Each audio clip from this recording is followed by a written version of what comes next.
बिस्मिल्लाहिर्रहमानिर्रहीम। मुअज़्ज़ज़ तलबा, अस्सलाम वालेकुम। फॉरेवर के प्लेटफॉर्म पर आपको खुश आमदीद कहता हूँ।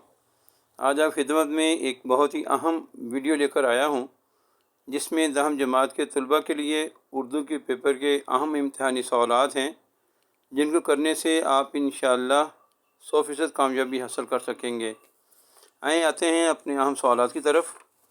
सबसे पहले सवाल आपको होता है अशार की तशरीह का, जिसमें से आपको हिस्सा नज़म से 4 अशार आते हैं, जिनमें से आपने 3 अशार की तशरीह करनी होती है बहवाला शायर का नाम के साथ। जिन नज़मों में से अशार आने की उम्मीद है, उनमें सबसे पहले आपकी नज़म मोहम्मद है, और दूसरी कसान है, तीसरी फ़ातिमा बिनते अब्दुल्ला, चौथी नज़म मालगोदाम रोड, पाँचवीं नज़म मैदान करबला में गर्मी की शिद्दत। अच्छा, मैदान करबला में गर्मी की शिद्दत का एक बंद 6 मिसरों का है।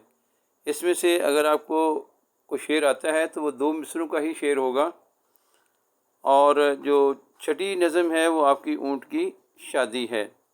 इसके बाद आपको हिस्सा गज़ल में से 3 अशार आएंगे, जिनमें से आपने 2 अशार की तशरीह करनी होगी।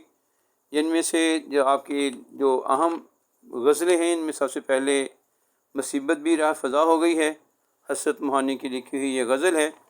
इसके बाद आपकी दूसरी गज़ल जो है वो आदमी आदमी से मिलता है, जिगर मुरादाबादी की है। और तीसरी नज़म सर में सौदा भी नहीं दिल में तमन्ना भी नहीं, ये फ़राग गोरखपुरी की लिखी हुई गज़ल है।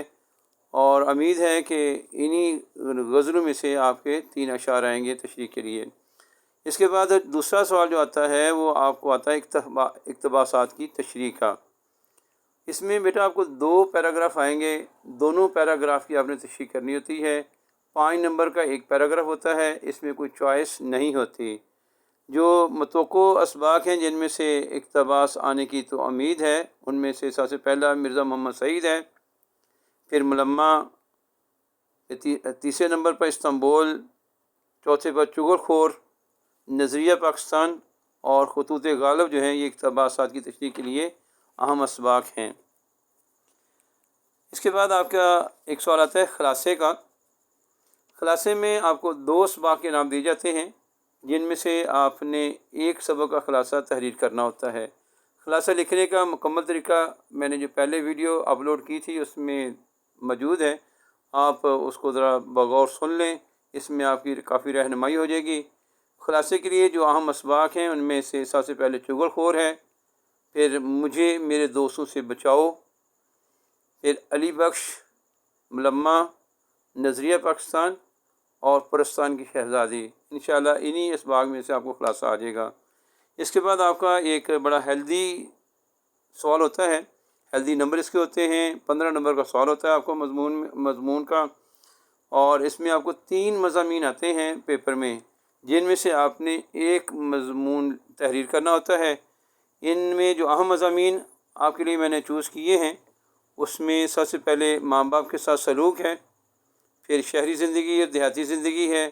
अच्छा, इसमें शहरी ज़िंदगी देहाती ज़िंदगी का मज़मून आ जाता है, या शहरी ज़िंदगी या देहाती ज़िंदगी के मसाइल और फ़ायदा आ जाते हैं, तो उन दोनों सूरतों में आपने इस मज़मून को लिख देना है।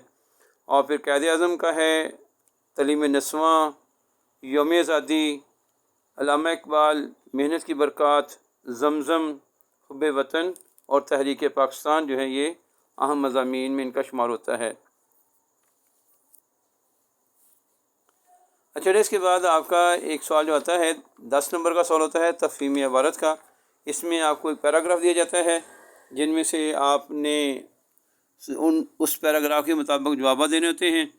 इसमें जो अहम पैराग्राफ हैं जो आने की उम्मीद है इंशाअल्लाह, इसमें आपका पैराग्राफ नंबर 1 है, फिर 7 है, फिर 9 है, 10 है और 14 है। ये काफ़ी अहमियत के पैराग्राफ हैं। बाकी इसके अलावा ये दूसरे पैराग्राफ जो हैं, पैराग्राफ नंबर 3, 6, 8, 11, 12, 13 और 15, इनको भी आपने लाजमी याद करना है। इसके अलावा आपका एक सवाल होता है, मुख्तसर सवालात के जवाब देने होते हैं आपने। ये आपको 8 सवाल आएंगे शॉर्ट क्वेश्चन, जिनमें से आपने 5 सवालात के जवाब देने हैं। इसके लिए बेटा आप लोगों ने हिस्सा नसर, नज़म और गज़ल کہ مکمل مشقی سوالات یاد کرنے ہیں اور ساتھ مروزی یاد کرنی ہے۔ مروزی آپ یاد کریں گے تو اس میں لامحالہ آپ کا مروزی کا بھی جو سوال آتا ہے 15 نمبر کا وہ بھی حل ہو جائے گا انشاءاللہ۔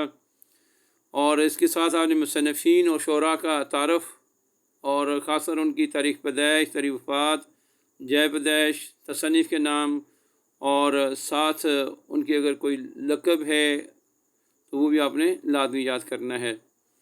اچھا، اسی طرح مروزی میں گرامر میں سے آپ کو سوالات آتے ہیں، جس میں سے گرامر کے جو اہم ہیں موضوعات، اس میں لفظ موضوع اور کلمے کی اقسام ہیں، اس میں معرفہ اور نکرہ کی اقسام ہیں، اس میں صفت اور اس کی اقسام، اسم کی بناوٹ کے لحاظ سے تمام اقسام اور حرف کی اقسام جو ہیں یہ گرامر میں آپ نے یاد کرنی ہے۔ اور ایک سوال آپ کو مروزی میں ہی آتا ہوتا ہے، بعض کا یہ 2 آ جاتے ہیں تلفظ، یا آپ نے لفظ دیا ہوتا ہے 4 الفاظ دیے، ایک لفظ 4 مرتبہ لکھا ہوتا ہے، ایک لفظ پر درست اعراب لگے ہوتے ہیں، تو اس کی آپ نے نشاندہی کرنی ہے۔ میں نے چند اہم جو ہیں الفاظ وہ یہاں تحریر کیے ہوئے ہیں، یہ بھی آپ کے لیے فائدہ مند ہوں گے۔ اس کے علاوہ آپ نے آپ کی کتاب اردو قواعد انشاء کا صفحہ نمبر 38، 39 اور 40 یہ اچھی طرح آپ نے یاد کرنا ہے۔ امید ہے انشاءاللہ آپ کو یہ ویڈیو پسند آئے گی، آپ اس سے مستفید ہوں گے۔ اللہ تعالیٰ آپ سب کا حامی و ناصر۔